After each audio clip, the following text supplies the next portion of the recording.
No, I have to attend lessons to my supervisor. She has to observe me, but since she can't come on campus, I have to record my lessons. It's a little crooked and no way to get water. Once you get water. It's a little crooked. It is a little crooked, but it'll be okay. It'll be okay. Okay, good morning. Good morning. Good morning. Oh, I can take that. What is all that? Follow directions. Thank you. Not you, like last period. Okay, so, let me let our little quarantine kids in. Okay, so, Jordan, Sydney, Kaya, Sophia, and Cassidy. Sydney. What's Sydney? She sits next to Lauren.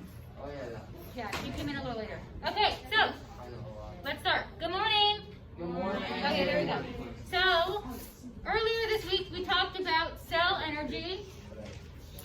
We talked about a few different types of pathways.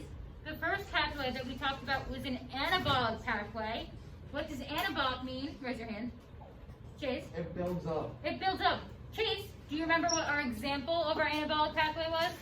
A, B, C, D. Okay, so you say A, anabolic, A, B, C, D, A, anabolic, B, building. What was our example, Kaden? Photosynthesis, exactly. So let's do a quick review of our anabolic pathway of photosynthesis in detail. Who can tell me what happens in our light-dependent reactions? I want to know what goes into it, where it occurs, and what comes out of it. Raise your hand if you think you know. I want a nice little detailed explanation. Juliana, let's hear it. Light energy and silent. So, do you want to help her out, Max? Same table. What's the question? The dependent reaction. So Juliana said we have our light energy, which goes into the thylakoid. What happens in the thylakoid and what does it produce? Like mixed together. It produces ATP and NADPH. Perfect. It produces ATP and NADPH. What is the three-letter event, if you will, that occurs in the thylakoid? You can look back at your notes. I love that you're thinking so hard about it, but take a little look back. There's a three-letter. ATP. No. And ATP. But I'm asking table 7 right now. I want them to get it. They're so close. If I say the first letter, will we, E? Oh, E. T. Yes. ETC. So remember in our light dependent reactions, our sun is shining through the thylakoids where the electron transport chain takes place and then produces ATP and NADPH.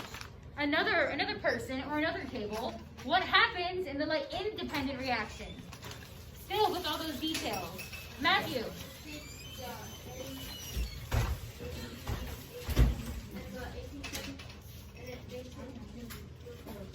And it makes into glucose. Through what cycle? The Calvin cycle. Ooh, save that thought, Kaden. The Calvin cycle. Where does the Calvin cycle occur? Someone in table 2.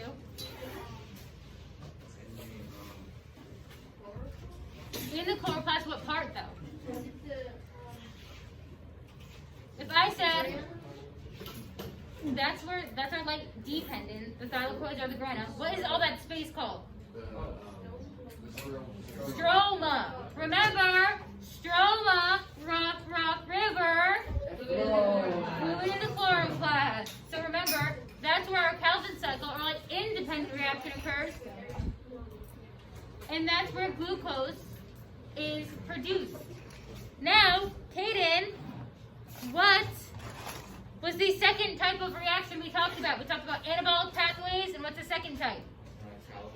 Catabolic. What happens in a catabolic pathway? Remember A, B, C, D. Anabolic, fail. Catabolic, destroy. Okay, deteriorate. I heard a few different ones. Destroy, deteriorate. We're breaking something down in a catabolic reaction. So, we know all about our anabolic reaction. Now, we're going to become experts at our catabolic pathway, which is cellular respiration. So, follow along on that little worksheet that you picked up as we go through the notes. everything on the worksheet is going to coincide with the PowerPoint, so we're going to fill in the blanks and talk like we did earlier this week. So today, like I said, we are going to learn cellular respiration, the two stages of it, both aerobic and anaerobic respiration happen, and we are going to do that. Let's see, whenever I can pull up the PowerPoint. Okay, right now. There we go.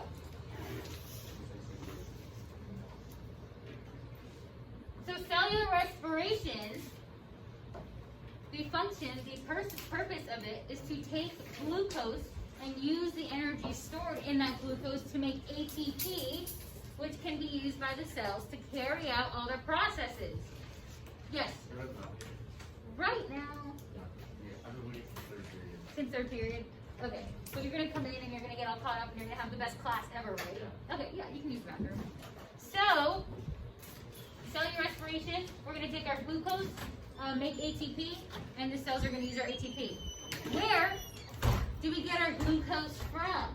It occurs in both plants and animals. In plants, where's the glucose produced again? Cytoplasm. Leaves. Photosynthesis. Photosynthesis. Big term. So all of you were calling out parts of photosynthesis. So great. You were not incorrect. But yes, photosynthesis is the process in which glucose is produced. You also could have said that like independent reaction, the Calvin cycle, because that's what makes the glucose. So our glucose in plants is going to come from photosynthesis. What about in animals? Someone in table 6, in animals, where do we get our glucose from? Food. Yeah.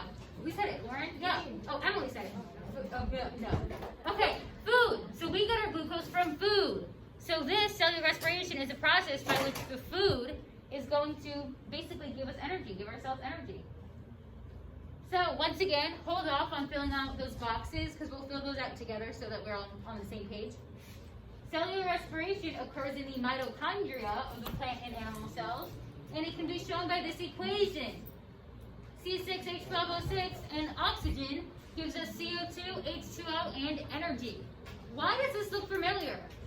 Why does this look a little familiar? Chase. Because it's the equation for photosynthesis, except it's like flip-flop. Exactly. It's the equation for photosynthesis, but it's reversed. I heard up here. So, our reactants of cellular respiration, are you ready for the best class ever? Yeah, right. Our reactants for cellular respiration are our products for photosynthesis and vice versa. So it's the same things that are in the equation, they're just flipped around.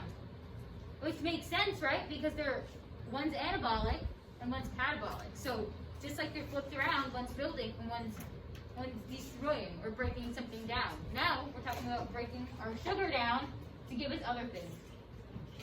So let's go to that top box right above glucose. You have a box. In that box, let's all say it together. Where do we get glucose from? Photosynthesis. Oh, where does everything get photosynthesis or get glucose from? Okay, so plants, it's photosynthesis. Humans, it's food. So sugar is used as like food for plants. So we're just gonna write food.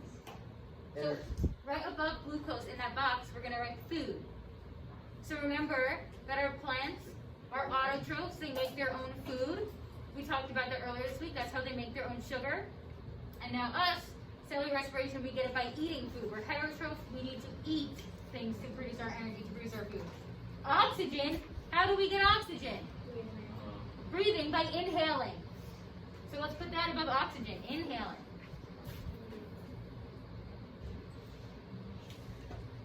Carbon dioxide, the opposite. What do? After we inhale? We exhale. So exhale is going to go above carbon dioxide. So far on the top we should have food, inhale, exhale, water. How do we remove water from our system? How do we get rid of water? Urination. What else? Sweating. I heard it. Mouth. Sweating. Yeah. It's fun, right? What's ATP? What's above ATP? Let's go through it now. How do we show our energy? How do Move. by doing work or movement, our actions, our movements. our motions. Then on the bottom, you're going to write what it is. So you're going to write glucose, oxygen, carbon dioxide, water, and energy. So just to repeat, because I know that we get a little confused with the boxes, we should have food, inhale, exhale, sweat, and like our motions. And then underneath, we're going to have glucose, oxygen, carbon dioxide, water, and energy.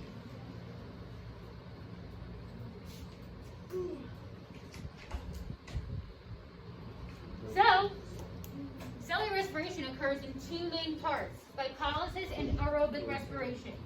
Stage 1, which is glycolysis, is considered anaerobic because it does not require oxygen. Stage 2, which includes our Krebs cycle and electron transport chain.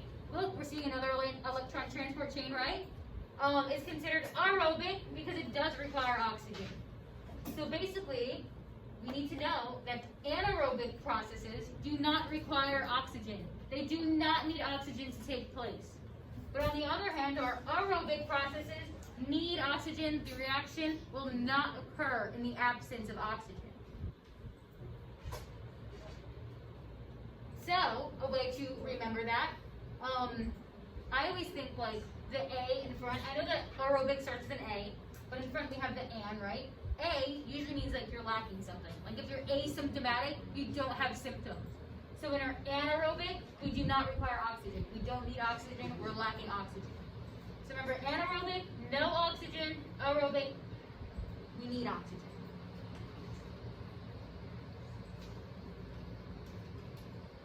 So during cellular respiration, we have stages that require oxygen and don't require oxygen. So we're going to go through which ones are aerobic, which ones are anaerobic, and what happens in each part.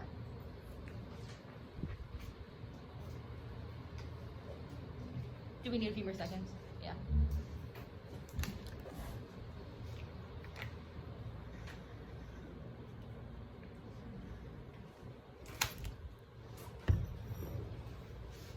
Okay. Let's talk about phase 1, which is glycolysis and anaerobic. In anaerobic, do we need oxygen or not? No. In anaerobic, do we need oxygen or not? No. There we go. So glycolysis is going to be our anaerobic process. It occurs in the cytoplasm of the cell and is the process of breaking down the glucose. Remember, in our catabolic reaction, we are destroying something. We're taking something apart. In glycolysis, we're breaking down the glucose. Also, remember in sciencey words, we like to use parts of the words to know what it means, so we don't have to memorize that much, right? Glyco, what does glyco sound like? Okay, glyco. What in science does glyco sound like? Glucose, exactly. And lysis, does anyone remember what that means? What does lyse mean? It's going to swell, and if it swells too much, it bursts. So lyse is breaking it down. So glycolysis is the breaking down of glucose.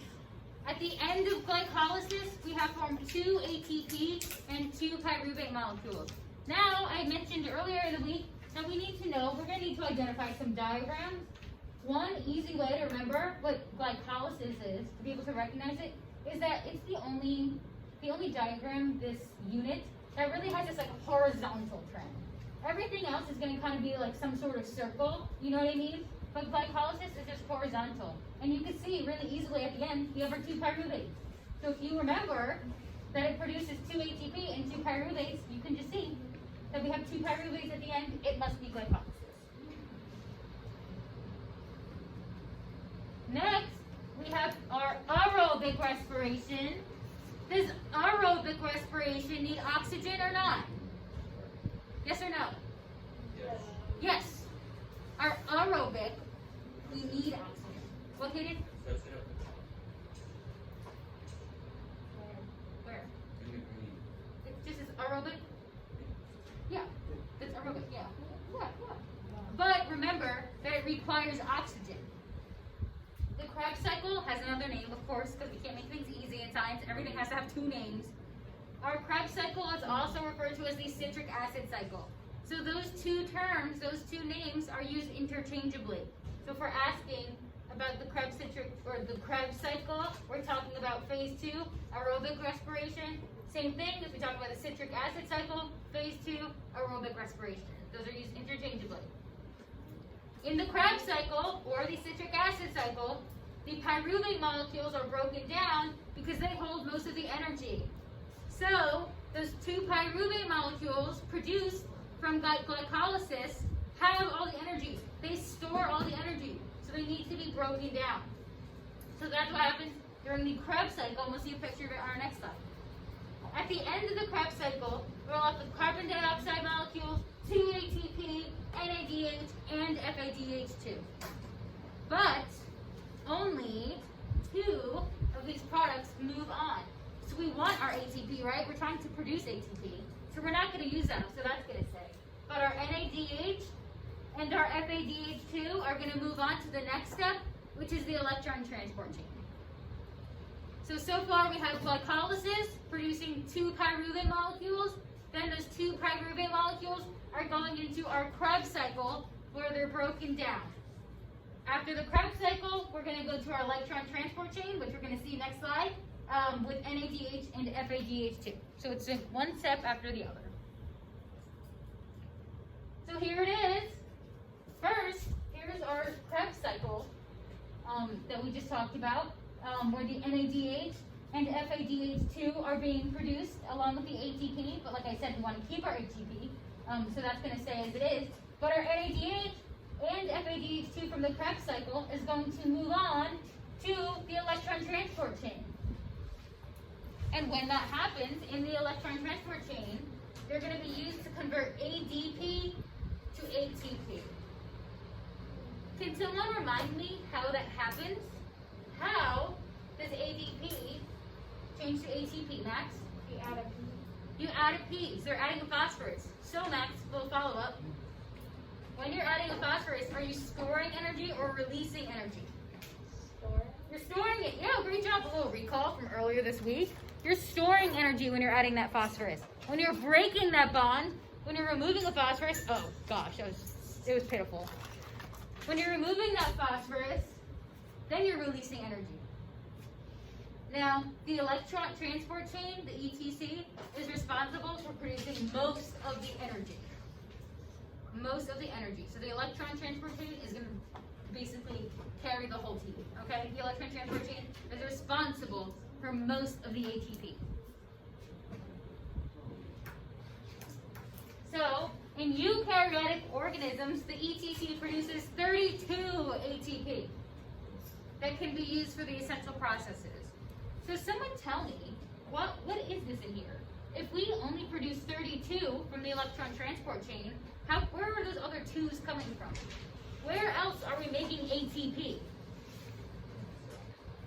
Where in the cell? Think about the other stages of cellular respiration.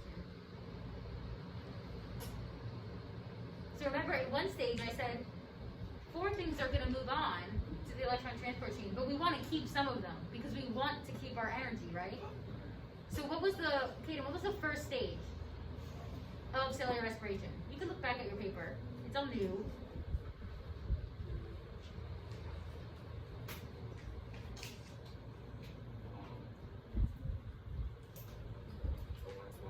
Glycolysis, exactly.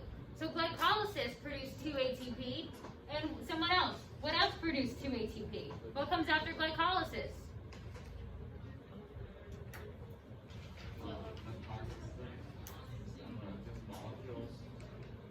The molecules? What is the other step to cellular respiration? The Krebs cycle. So remember, when in cellular respiration we start with glycolysis, which makes 2 ATP. Then we go to the Krebs cycle with those 2 pyruvate molecules that were produced. 2 more ATP are made, and then the NADH and the FADH2 from there go on to the electron transport chain, which is 32. So that's why we get 2 plus 2 glycolysis Krebs cycle, and then 32 electron transport. Prokaryotes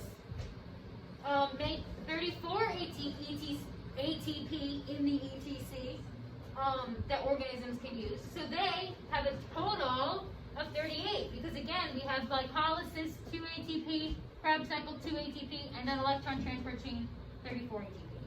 Now I want us all to think back to everything that we have learned and discuss with your groups.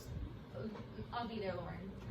Discuss with your groups why we would produce 34 ATP in the electron transport chain of prokaryotes and only 32 of the electron transport chain in eukaryotes. So look back at everything you learned in your notebook. See what can possibly be the reason we're producing more energy in our electron transport chain in prokaryotes. So take 30 seconds, take a minute to think about it, okay? I want to hear science talk, people.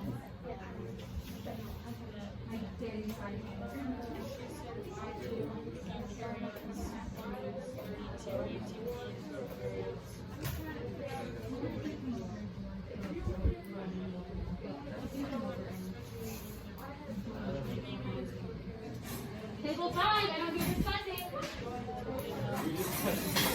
If you were listening, you would know that we're trying to understand why 34 ATP are produced in the electron transport chain of prokaryotes and only 32 are produced in eukaryotes. I don't hear talk.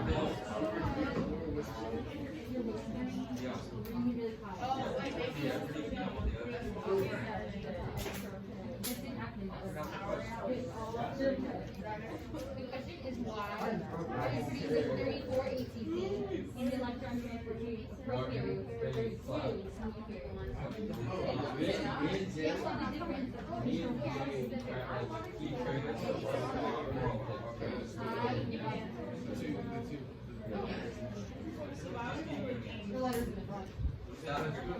It's a great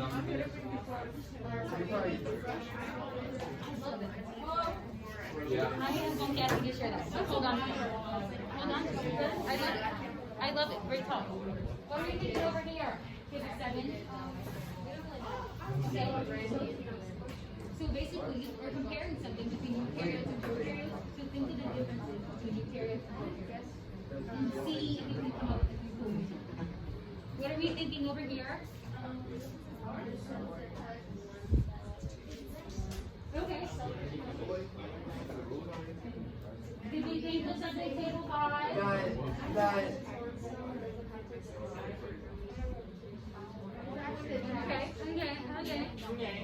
Okay. Yeah. I'm gonna call it every single person. Okay.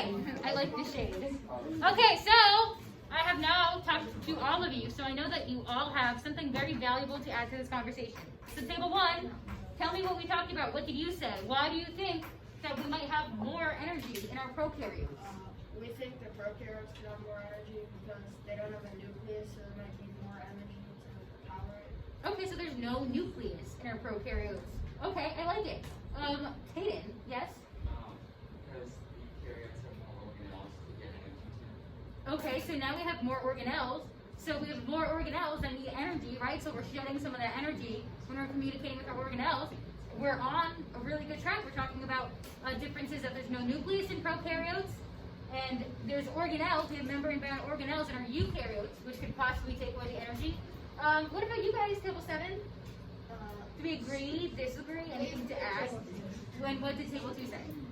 They said that there's more membrane-bound organelles that they have to put that in. Okay, love it. So we have another vote for membrane-bound organelles. How about you, table 6? Okay, and what about table? Guys, we're all listening to whoever's talking.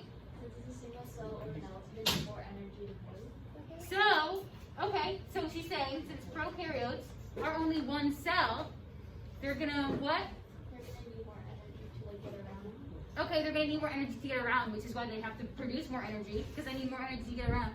So, I love that you were all thinking back to our differences between our prokaryotes and our eukaryotes, and we remembered that prokaryotes don't have a nucleus, Eukaryotes do. We remember that prokaryotes do not have any membrane-bound organelles, but eukaryotes do. All the talks, we know that prokaryotes are smaller. I love it. However, I am going to remind you of one other difference. There is a certain organelle that prokaryotes lack, which does go along with what you said, but the specific organelle is the mitochondria. So, cellular respiration occurs in the mitochondria of the plant or animal. So if we don't have a mitochondria, or let me take a step back. In cellular respiration, our electron transport chain happens in the mitochondrial membrane. So everything, glycolysis in the cytoplasm. Then when it's time for the ETC, they need to go to the mitochondrial membrane. And that takes energy to get it from the cytoplasm, from outside the cell, inside the mitochondria. In prokaryotes, we don't have a mitochondria, so we don't need to do this step. The electron transport chain still occurs, but it just occurs like out in the cell, in like the cell fluid, in the cytoplasm. So it doesn't need that extra step of going into the mitochondria, so it produces a little bit more energy, because it doesn't use as much energy for it to occur. Everybody get it? Yeah? Makes sense? Okay, let's finish up our last two slides. Oh, good. There we go. Anaerobic respiration. Do we need oxygen or not? No. No. In the event that we do not have oxygen, we can't go through the cell cycle or the electron transport chain because they both need oxygen. It will go through fermentation. Fermentation produces less ATP molecules than aerobic respiration, so it's not as efficient. So remember up there, we were getting like 36, 38 for cellular respiration, for aerobic respiration. In fermentation, we produce about 2 ATP. So that's significantly less. That's like 34 or 36 less ATP for our body to use. So in the absence of oxygen, when we're anaerobic, we're going to undergo fermentation.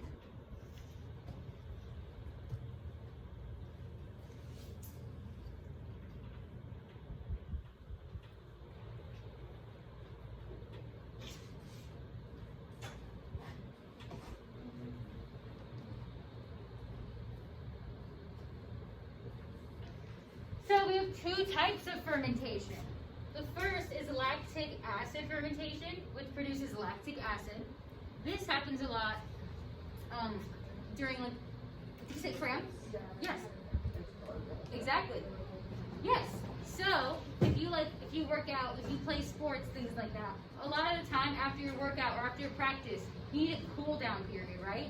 So if you run like 3 miles, you want to walk like a half a mile or a mile to cool down a little bit.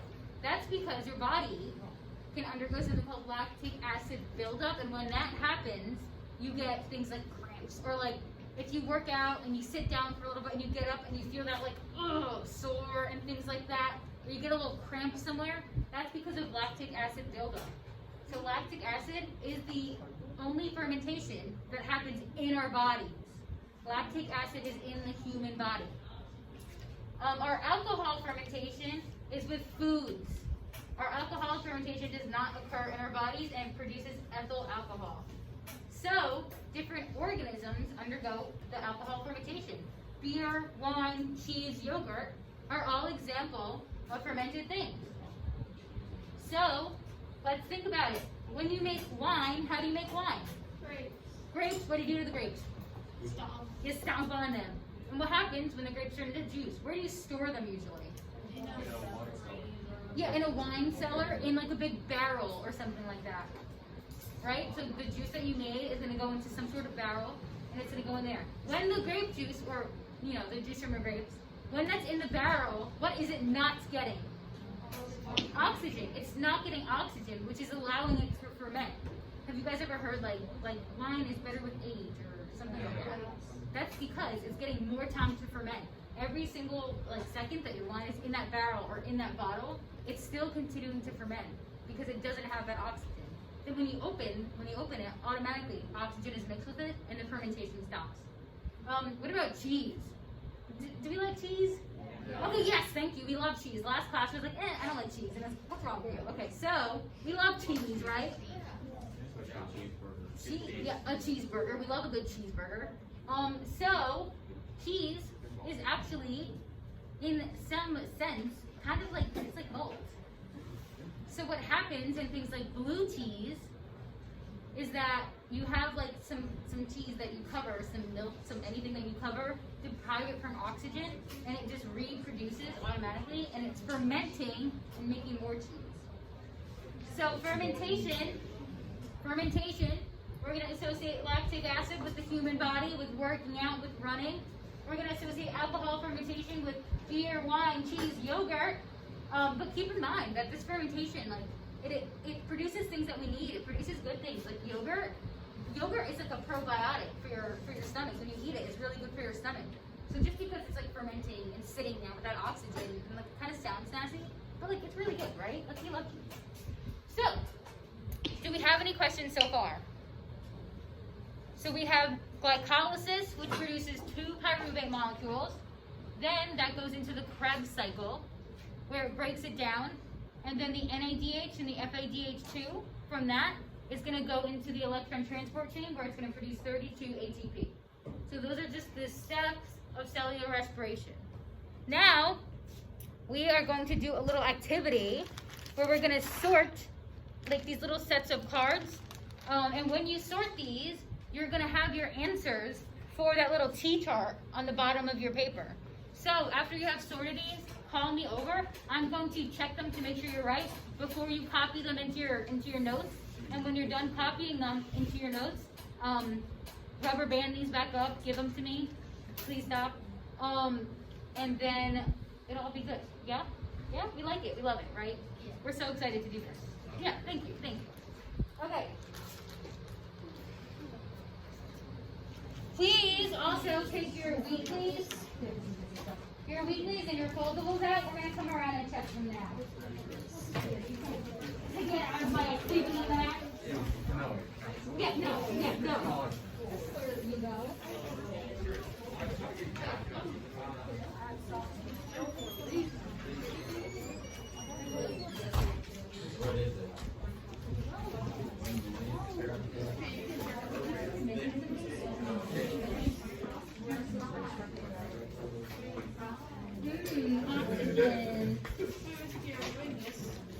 You're just going to sort those for now, and then when I check it, you're going to write like the answers from your little cards into your table. Okay, so right now they're just filling out that T chart that's on the bottom of the notes page. That's the difference between aerobic and anaerobic. But they're just getting like these little cards that they're gonna like sort and put them in order. Thank you, Sydney. Hello, Sydney. Kaya, hi Kaya. More people. Oh yeah, hey Cassidy. Jordan, love it. So they're just like sorting all these cards together, and basically when they sort these cards together, they're going to get the answers to that T chart on the other page of notes. But the cards that are printed out are literally just like the headings of the PowerPoint, in other words.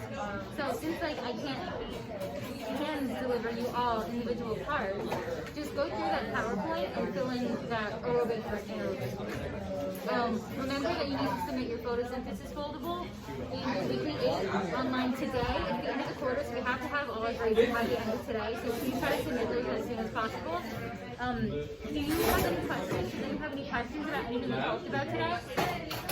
I have a question about the photosynthesis foldable. Like, when I submit that, do I need to submit like a picture of the front and like the information? So just do the information.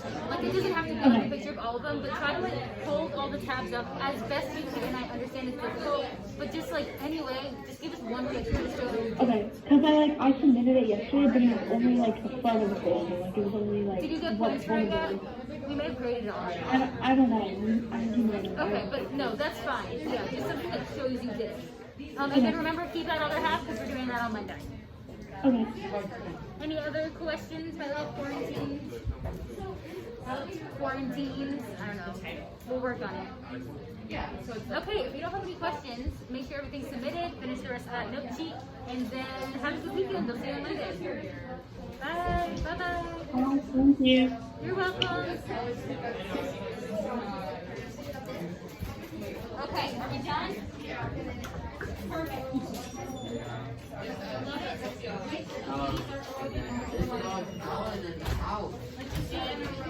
Yeah, hey there, 61.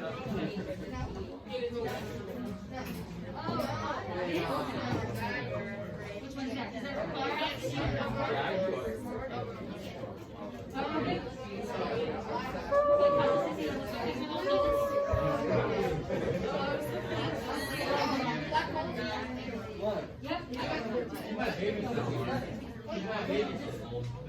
Hypothesis does not require oxygen. And then remember, these two are the same.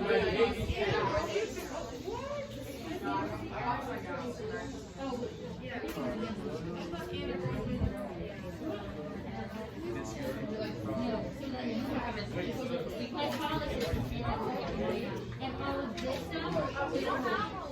And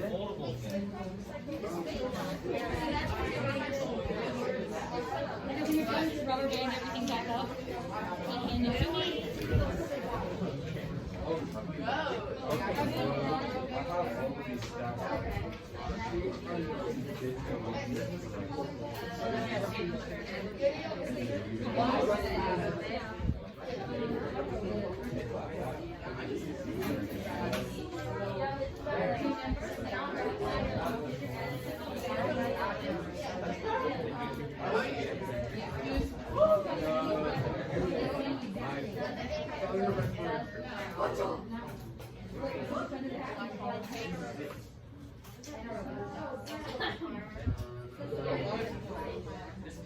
And then electron transport, do we need oxygen for that?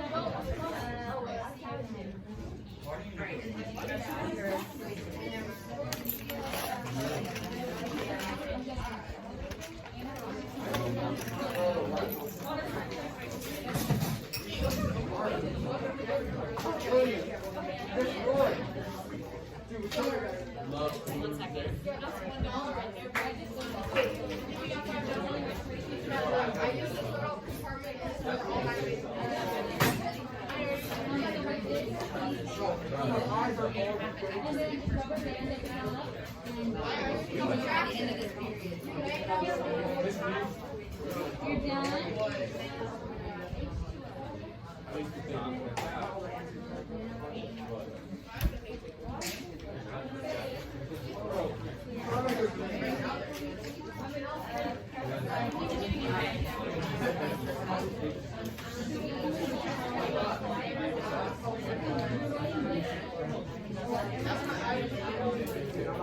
Alright, Aiden,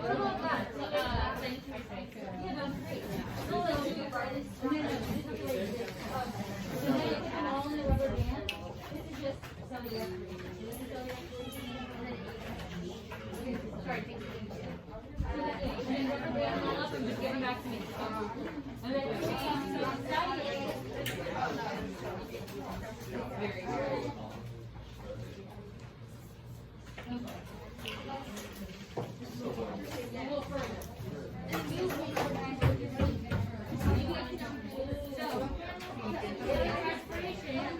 It uses the energy stored in glucose to make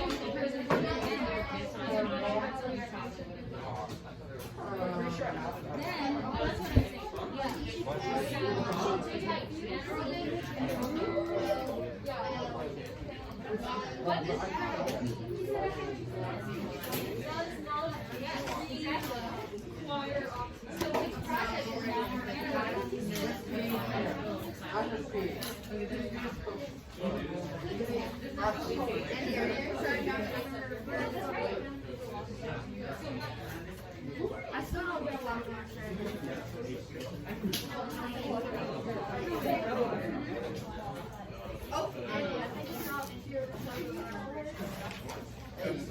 Remember the Krebs cycle and the Cincinnati cycle? They're the same exact thing. The Krebs cycle and the Cincinnati cycle. Now, those make you come a little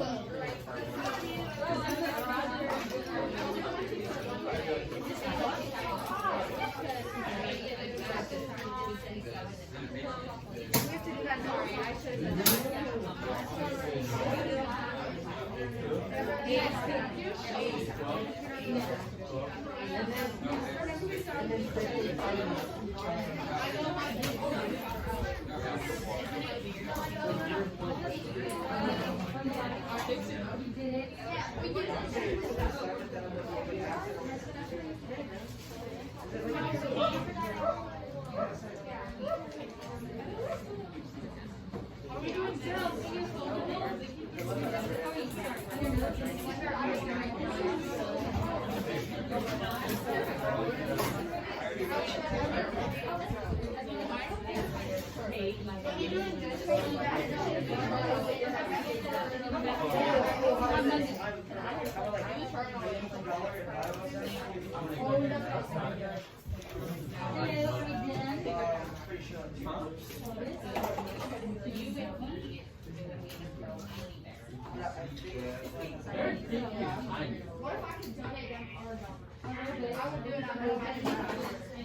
you.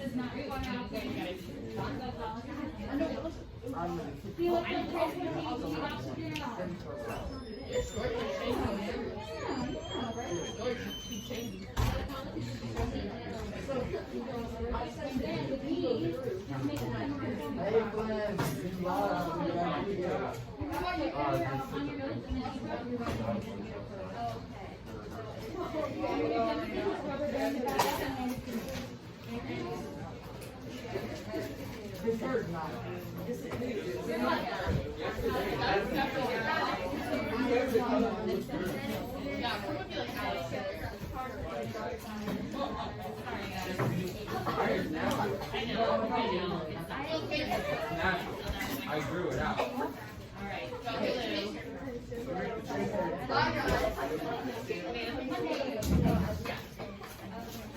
Are there people on here? I think that's all.